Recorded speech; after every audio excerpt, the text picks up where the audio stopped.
full disclaimer, this is about to be a long one. I compiled a list of posts from Mickey Howard's Instagram and Facebook, and it's gonna be a long one.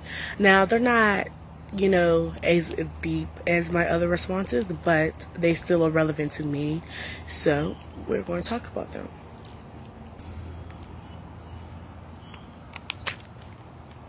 It's not tea, it's water. First post I would like to talk about is the post that she made. It was a couple of days ago, or it could have been, a couple hours ago. It was very recent. She started to talk about how people respond to things on social media.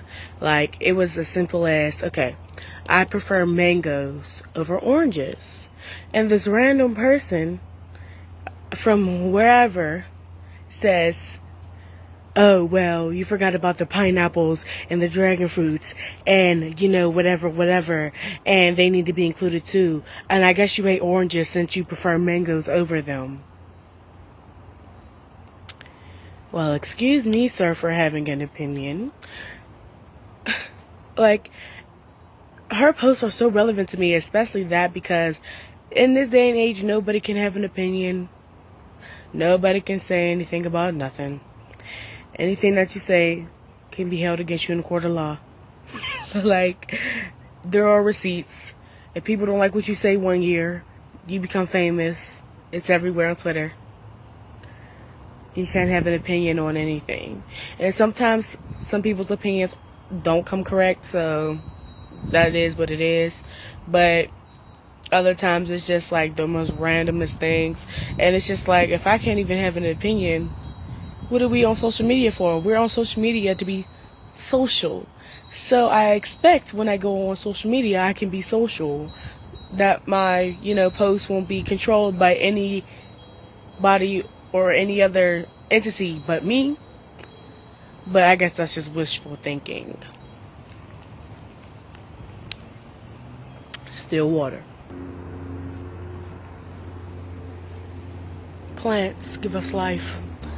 Another post I want to talk about is one that she made about slavery and the contraptions they used. One that she posted on her Instagram page that really stuck out to me was one that looked like a little, well, it was definitely not little, it looked like a cage with bells on it. Kind of like a cat bell, like, the ones you put on your cat so you can hear wherever your cat is around the house, so they don't just sneak up on you like looking like a bunch of towels or something. So it seems to me like they used those type of contraptions when the slave would escape, so they could hear the slave running off in the distance, so they can track him down easier and distribute their punishment, whatever they saw fit in those days. So me seeing that really shook me a little bit, because us as black people were really seen as objects. And the fact that it hasn't gotten any better is appalling to me as a black woman in society, as a black lady in society, as black in society, period, that we are still seen as objects. So I said all that to say, wow. And the fact that she's still posting stuff like that, even as jarring as it is, and, still saying her piece, kudos to her. I just wish that one day I grow a backbone. Well, I have a backbone. I mean a social media backbone. To post stuff like that. Stuff so controversial that, it could shake somebody's core, yet still, have something to say. And we'll continue this on video part 2. Thank you, son, for coming back and blessing my melanin.